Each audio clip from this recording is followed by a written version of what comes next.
Chapter 7. The Stapletons of Merripit House.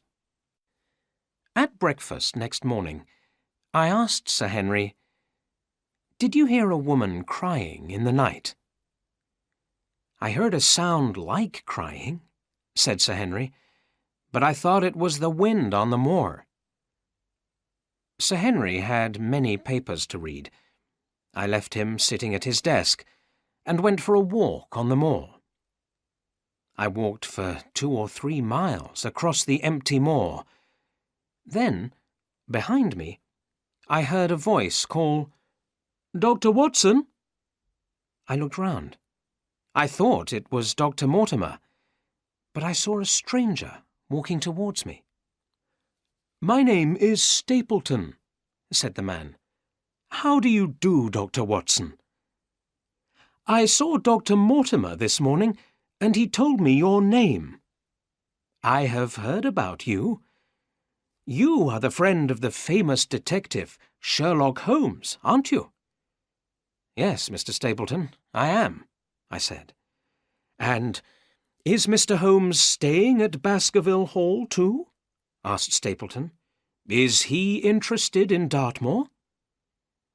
"Mr. Holmes is in London," I said. "He is a busy man." "Of course," said Stapleton. "Please, come and see my house. It's very near here. I live with my sister."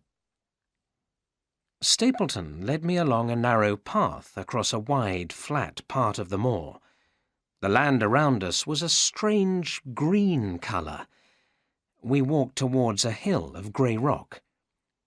"Be very careful, Dr. Watson," said Stapleton. "Stay on the path. We are in the Great Grimpen Mire. There is a sea of soft mud underneath the grass. If you fall in, you will never get out again." "Thank you for telling me," I said. "But why do you live here? It is a dangerous and lonely place." "I am a naturalist. I study nature," said Stapleton. "There are many interesting flowers and birds on the Great Grimpen Mire, and there are some unusual animals on Dartmoor." At that moment, we heard a strange sound. It was a deep, howling sound, the sound of a large dog. It came from some distance away. "Stapleton, is that the sound of a dog?" I asked. "It is only the sound of the wind," said Stapleton. "The wind blows through the rocks and makes strange sounds. But here is my house, Merripit House on the moor." He pointed to the long, low farmhouse which we could see near the hill. "And my sister is coming to meet us." Miss Stapleton was a very attractive woman. She was slim and tall, with beautiful dark eyes. I thought she looked very different from her brother.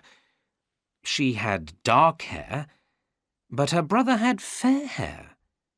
They were both about 30 years old. Stapleton looked a little older. He was a small, thin, clean-shaven man, with a long face. "How do you do, Miss Stapleton?" I said. "Your brother has told me about the Great Grimpen Mire and the unusual flowers and birds. Did you hear that strange sound a moment ago? Does the wind often make this sound?" "I heard nothing," Miss Stapleton said quickly. She looked at her brother, and I saw fear in her eyes. Her brother looked at her angrily. "Let us show Dr. Watson our house," he said. I stayed for a short time.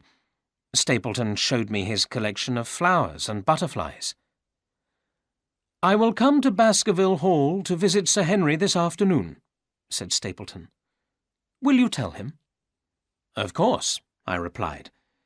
"Now, if you will excuse me, I must go back to Baskerville Hall.